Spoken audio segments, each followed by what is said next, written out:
নমস্কার বন্ধুরা, স্বাগতম আপনাদেরকে কবি নজরুল মেট্রো স্টেশন। এখান থেকে আমি বলবো প্রায় 150 বছরের পুরনো মা মনসা মন্দিরের লোকেশান। গড়িয়া শীতলা মন্দিরে আমি দাঁড়িয়ে আছি, আর নেতাজি স্ট্যাচুর পেছন থেকে যে ডান দিকে রাস্তাটা গেছে, যেটি গড়িয়া থেকে জয়নপুরের দিকে গেছে, সেই রাস্তাটি ধরে আমি এগোচ্ছি। সামনেই অটো স্ট্যান্ড। এই অটো স্ট্যান্ড থেকেই আমাকে অটো ধরতে হবে। আমার আজকের গন্তব্য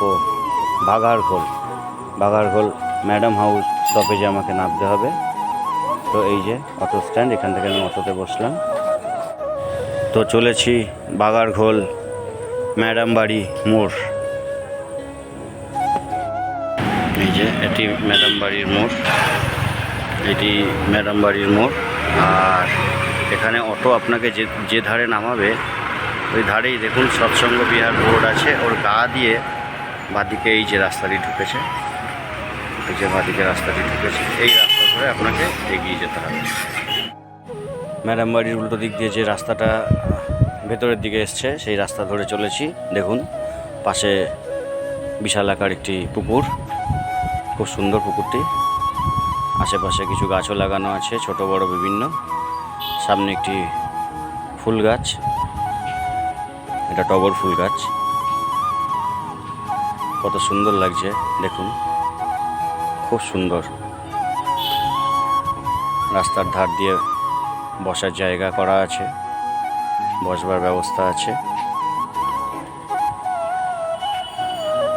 রাস্তার দুধারেই বসবার মতন ব্যবস্থা করা আছে।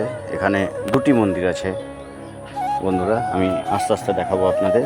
এই নির্মীয়মান ক্লাব জনমঙ্গল উদয় সংঘ, এই ক্লাব দ্বারাই প্রত্যেকটি মন্দির এবং প্রত্যেকটি পুজো পরিচালনা করা হয়। গাছগাছালিতে ভর্তি, সবুজ এক টুকরো, বট, অশ্বত্থ, বিভিন্ন ধরনের গাছ। পাশে ছোট্ট চায়ের দোকান, চা খাওয়ার ব্যবস্থাও আছে এখানে।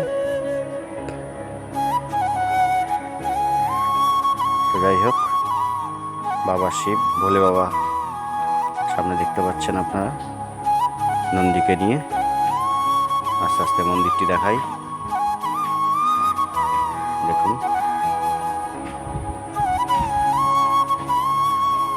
খুব সুন্দর মন্দির। দেবী মা শীতলা এবং দেবী মা মনসা এখানে পাশাপাশি অধিষ্ঠিত। মন্দিরটি খুব সুন্দর সাজানো এবং অনেক আলোকসজ্জা করা আছে মন্দিরে। এখন দিনের বেলায় আলোগুলো নেভানোতেই দেখাতে পারলাম না, আপনারা বুঝতেও পারবেন না। যাই হোক, জয় মা শীতলা, জয় মা মনসা।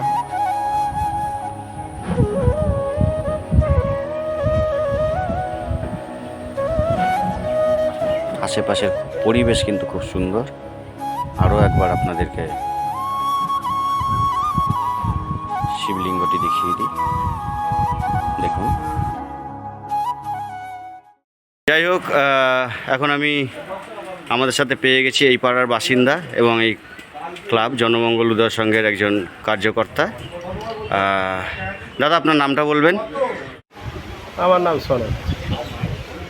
আচ্ছা, তা সনদবাবু, এখানে তো আমরা অনেক দেবদেবী অধিষ্ঠিত আছে আমরা দেখতে পাচ্ছি। হ্যাঁ, মা শীতলা আছে, মা মনসা আছে, ভোলে বাবা মানে। হ্যাঁ, তো এখানকার পুজো আচ্ছা এগুলো নিয়ে কিছু বলুন। পুরো জাগ্রত মন্দির মা মনসা। হ্যাঁ, বিশ্বকর্মা পুজোতে মনসা পুজোটা। আচ্ছা, এটা আমাদের পরম্পরা।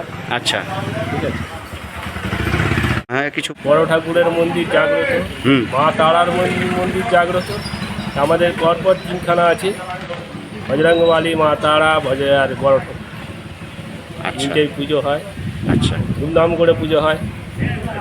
তারা এলাকাবাসী পুজোতে অংশগ্রহণ করে। ভাদ্র মাসের কৌশিকী অমাবস্যাতে মা তারার পুজো হয়। জানি, আমরা তো সবাই জানি শ্রাবণ মাসে। শ্রাবণ মাসে, হ্যাঁ, প্রতি শনিবার করে প্রতি শনিবার করে বাবার পুজো হয়। আর এছাড়া কোনো বার্ষিক কোনো পুজো টুজো আছে এখানে? না, বাবার এমনি প্রত্যেক শনিবার করে এমনি ন্যাচারাল পুজো হয়।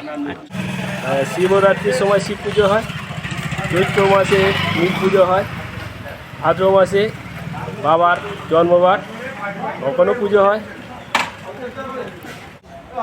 হনুমান জয়ন্তীতে পুজো হয়। হনুমান জয়ন্তীতেই পুজো হয়, হুম। আর এমনি ডেলি পুজো হয়। আচ্ছা আচ্ছা ঠিক আছে, আচ্ছা, এছাড়া সারা বছরই এখানে পুজো সারা হচ্ছে? বছর পুজো হয়, আমরা পুজো অর্চনাতেই মেতে থাকি সব সময়। অনেক অনেক ধন্যবাদ আপনাকে। Thank you. পাশে আরও একটি মন্দির রয়েছে, বিগ্রহ মন্দিরের ভেতরে দেখুন তারা মা, জয় তারা।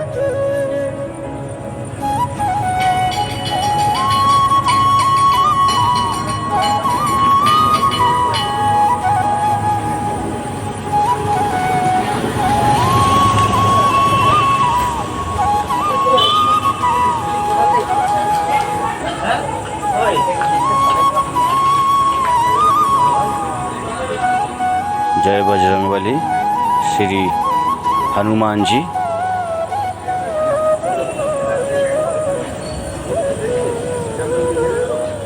এবং গ্রহরাজ শনিদেব জি মহারাজ।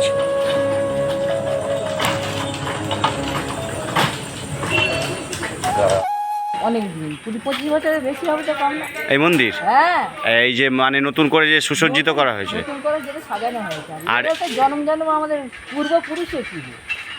আচ্ছা আচ্ছা, এর আগেও মানে ছোট অবস্থায় মন্দির ছিল? হ্যাঁ, ছোট অবস্থায় মন্দির ছিল, পূর্বপুরুষের মন্দির আমাদের। আচ্ছা, কত পুরুষ যে কেটে কেটে তার ছিল না।